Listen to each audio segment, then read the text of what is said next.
ayer al presentar el reforzamiento al PASIC, el programa mediante el cual el gobierno busca controlar la inflación, el presidente se refirió al aumento a los salarios mínimos que tendrá que venir el próximo año y bueno, tuvo precaución al anunciar cualquier cifra. Dijo que habría que ver primero cómo funcionaba la contención de la inflación. Y vamos a hablar al respecto con José Medina Mora, presidente nacional de la Coparmex. ¿Qué tal, presidente? ¿Cómo estás? Muy buenos días, Pascal. Qué gusto saludarte. Bueno, pues, ¿qué piensan en el sector patronal respecto del aumento al salario mínimo en un contexto de alta inflación? ¿Cómo tendría que calcularse el aumento? Sí, bueno, digamos que el plan, Pascal, sigue vigente de llevar el salario mínimo a la línea del bienestar familiar, es decir, que en una familia en promedio de 4 personas, de las cuales 2 trabajan, les alcance para la canasta alimentaria y la no alimentaria. Este objetivo ya se alcanzó en los salarios mínimos de la zona fronteriza norte, también se alcanzó ya en los salarios mínimos profesionales, todavía falta para el salario mínimo general. Y efectivamente, en las condiciones de alta inflación que vivimos, el diálogo que hemos tenido tanto con el presidente como con la secretaria del Trabajo y los sindicatos de los trabajadores es que tenemos que ser muy cuidadosos en el análisis del aumento al salario mínimo.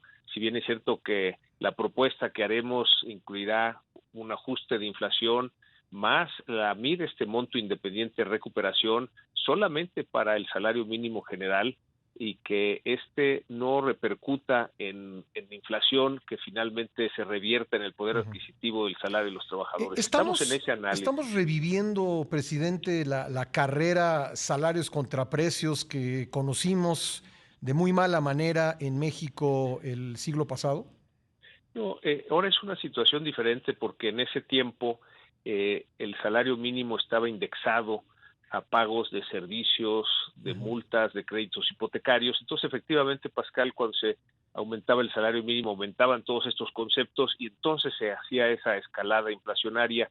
Se hizo una desindexación del salario mínimo y una vez que se logró la desindexación, empezó entonces ya una nueva meta que fue llevar el salario mínimo a la línea del bienestar individual, que se cubrió, y estamos en esa siguiente etapa que es la línea del bienestar familiar. Es algo que vamos a lograr. Estamos evaluando este año qué tanto puede ser el aumento al salario mínimo, precisamente para cuidar que esto no se revierta en una espiral inflacionaria, Pascal. ¿Qué dicen esas estimaciones? ¿Hasta cuánto podría subir el mínimo sin provocar ese efecto?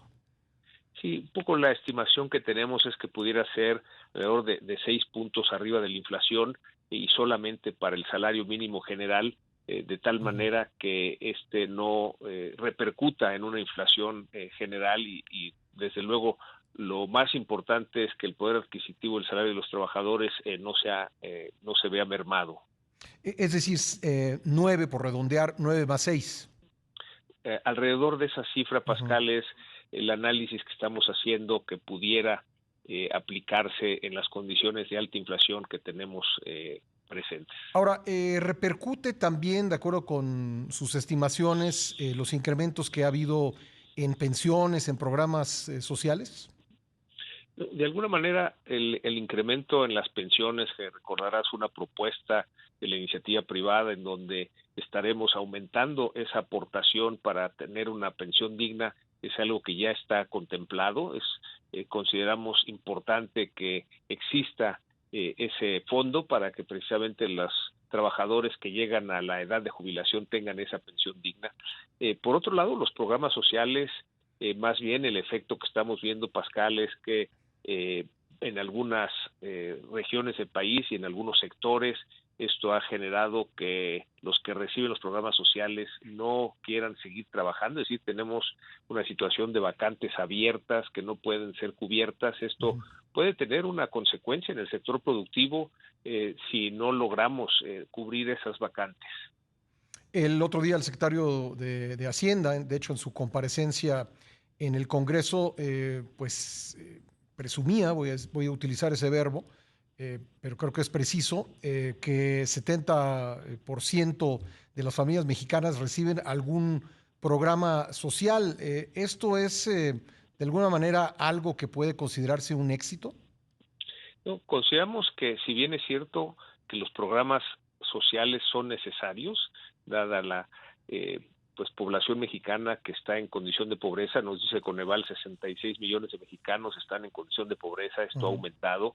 Entonces sí consideramos que se requieren los programas sociales. La propuesta que hacemos desde Coparmex es que el objetivo no sea el entregar el dinero, ese sea solo un medio, el verdadero objetivo debiera ser que salgan de esa condición de pobreza, es decir, que estos programas sociales no generen que la gente deje de trabajar. Hay zonas del país, la semana pasada estuvimos en la Sierra Tarahumara y es lo que vivimos, lo que nos explicaban en la comunidad, pues que ya muchos de estos jóvenes ya no bajan a trabajar en las fuentes productivas porque reciben esta ayuda. Esto no está generando el que haya una prosperidad, sino que ahora está habiendo problemas de alcoholismo, de drogadicción, que no es lo que queremos para los jóvenes en el país. Por eso estamos en este diálogo con las autoridades para orientar a que, si bien es cierto se requieren las ayudas sociales, esto no genere que dejen de trabajar y por lo mismo se deterioren las condiciones de las comunidades. Pues, presidente, vamos a seguir este tema con mucha atención y te agradezco mucho que me hayas tomado la llamada. Con mucho gusto, Pascal. Un saludo para ti y para toda tu audiencia. Igualmente, José Medina Moras, el presidente nacional de Coparmex.